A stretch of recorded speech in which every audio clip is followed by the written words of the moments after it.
Students, अच्छा देखिए, हम पढ़ रहे थे इंडोक्राइन सिस्टम। तो हमने कहा था इंडोक्राइन सिस्टम वो सिस्टम होता है जिसमें एक तो ग्लैंड्स होते हैं और दूसरे क्या होते हैं उससे रिलेटेड हार्मोन्स।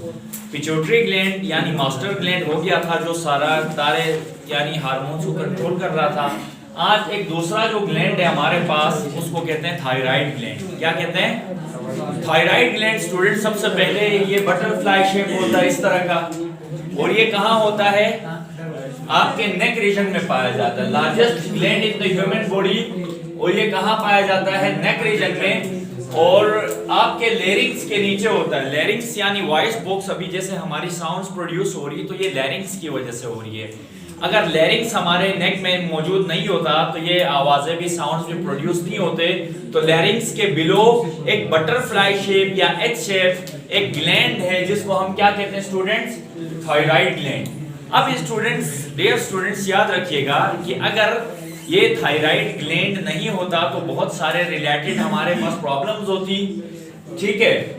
और यहाँ पर देखिए, एक मैंने यहाँ बीमारी लिखी हुई है ग्वाइटर, और यहाँ से जो थायराइड ग्लैंड से जो हार्मोन रिलीज होता है उसको हम क्या कहते हैं? आयोडीन कहते हैं।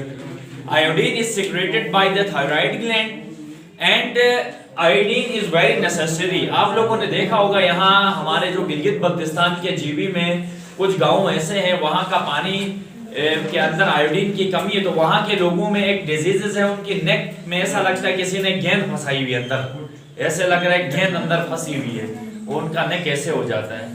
तो वो क्यों हो जाता है? यही थायराइड ग्लैंड के अंदर आयोडीन की क्या होता है, या आपकी डाइट में या आप जो खाने में चीजें ले रहे हैं हम उनमें अगर आयोडीन की कमी हो जाए तो उसकी वजह से आपका थायराइड ग्लैंड क्या होता है? इनलार्ज होता है, अपना साइज उसका बढ़ जाता है। जैसे ये थायराइड ग्लैंड का नॉर्मल साइज था, बाद में इनलार्ज होके क्या हो गया? बड़ा हो गया, और इस डिजीजेस को क्या कहते हैं? ग्वाइटर।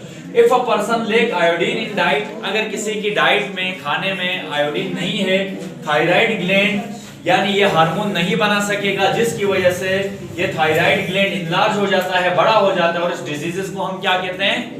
ग्वाइटर कहा जाता है। ऐसा लगता है कि गेंद फंसी हुई अंदर, इतना बड़ा ये गेंद ऐसे लगता है। अच्छा, थायरोक्सिन का न सिर्फ आयोडीन प्रोडक्शन इसका काम है, बल्कि हम जो खाना खाते हैं डियर स्टूडेंट्स उसको भी ऑक्सीडेशन के जरिए क्या करना है? उसको ब्रेक डाउन करके उसमें एटीपीज में एनर्जी में कन्वर्ट करता है, एडेनोसिन ट्राइफॉस्फेट में। तो अगर ये हमारा थायरोक्सिन, अगर थायराइड ग्लैंड से थायरोक्सिन हार्मोन नहीं निकलेगा तो ऑक्सीडेशन ऑफ फूड भी नहीं होगी, तो जिसकी वजह से डाइजेशन में मसाइल, अभी डाइजेशन के मसाइल आपके थायराइड ग्लैंड में अगर कोई ये थायरोक्सिन हार्मोन अगर रिलीज नहीं हो रहा तब भी क्या हो सकता है? ये प्रॉब्लम आ सकती है। अब यहाँ पर देखें, थायराइड ग्लैंड में दो कंडीशन है डियर स्टूडेंट। इसमें डिसऑर्डर्स, एक तो ग्वाइटर हो गई, दूसरा जो इसमें प्रॉब्लम हाइपोथायरॉयडिज्म। हाइपोथायरॉयडिज्म ये वो बीमारी है थायराइड ग्लैंड की जिसमें क्या होता है स्टूडेंट्स? ये जो थायरोक्सिन हार्मोन है ये बहुत कम प्रोडक्शन होती है, इसकी क्या होती है? लेस प्रोडक्शन होती है। इस कंडीशन को क्या कहते हैं? हाइपोथायरॉयडिज्म, जिसमें थायरोक्सिन की अंडर प्रोडक्शन हो यानी लेस सिक्रीशन हो जाए, तो इस कंडीशन को क्या कहते हैं? हाइपोथायरॉयडिज्म। अब अगर ये लेस सिक्रीट होगा तो प्रॉब्लम क्या होगी डियर स्टूडेंट्स? एक तो याद रखिएगा कि हम जो फूड खाएंगे तो उससे लो एनर्जी प्रोडक्शन होगी। जब लो एनर्जी प्रोडक्शन होगी आप सही से ना पढ़ सकते हैं, ना चल सकते हैं, ना देख सकते हैं। दूसरा, दिल की धड़कन स्लो होगी। जब दिल की धड़कन स्लो होगी तो पूरे बॉडी में ब्लड नहीं पहुंचेगा। जब पूरे बॉडी में ब्लड नहीं पहुंचेगा तो क्या हो जाएगा?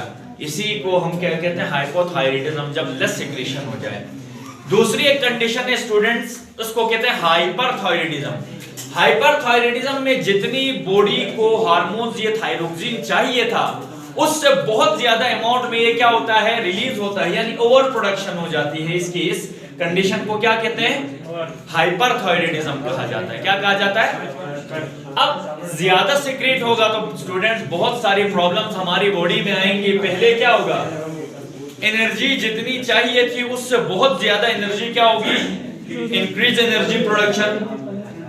दिल की धड़कन एक मिनट में कितने सेकंड, कितने मरतबा धड़कती है? 72 times heart beats in 1 minute. If your heart became increased heartbeat इसकी वजह से क्या हो जाएगा, दिल की धड़कन बहुत ज्यादा तेजी से धड़केगी, फ्रीक्वेंट स्वेटिंग, आपको पसीने आना शुरू हो जाएंगे, 1 घंटे बाद आ गए पसीना, फिर थोड़े वक्फे के बाद फिर पसीने, बार बार स्वेटिंग, पसीने का आना हाइपरथायराइडिज्म की अलामत है। और क्या है बच्चे, शिवरिंग इन हैंड, आपके हाथ यूं कपकपाने लगते हैं, अक्सर लोग देखे ना उनके हाथ यूं यूं होते रहते हैं, यूं यूं यूं करते रहते, क्यों होता है ये हाथ, इसी हाइपरथायराइडिज्म की वजह से।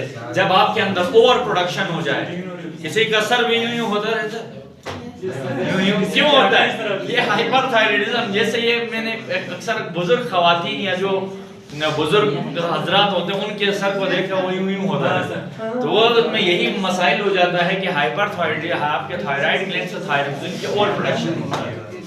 अच्छा स्टूडेंट्स, एक तो हार्मोन थायरोक्सिन रिलीज हो रहा था थायराइड ग्लैंड से, एक दूसरा हार्मोन जो रिलीज हो रहा है ये क्या है, कैल्सिटोनिन है। क्या है, कैल्सिटोनिन। कैल्सिटोनिन याद रखिएगा अनदर हार्मोन है थायराइड ग्लैंड का।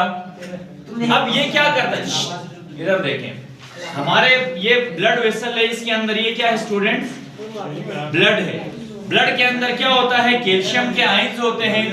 तो ये जो हार्मोन क्या करता है, ये हार्मोन था, ये कैल्शियम को अंदर एब्जॉर्ब करेगा, एब्जॉर्ब करके कहां ले जाएगा, आपके लेग्स में, आपके हैंड्स में और बोन्स में ले जाएगा, और बोन्स में ले जाके इसको क्या कर देगा, डिपॉजिट करेगा, जिसकी वजह से आपके बोन्स मजबूत होते हैं। अगर ये कैल्सिटोनिन की सिक्रेशन डिक्रीज हो जाए तो हमारे बोन्स सॉफ्ट हो जाते हैं, और सॉफ्ट होने की वजह से बोन डिजीजेस होने का खतरा है या आर्थराइटिस होने का खतरा है। तो ये इसके लिए बहुत ज्यादा तो क्या सुने, तो थायरोक्सिन के कितने हार्मोन्स हैं, 2 हार्मोन, थायरोक्सिन और कैल्सिटोनिन।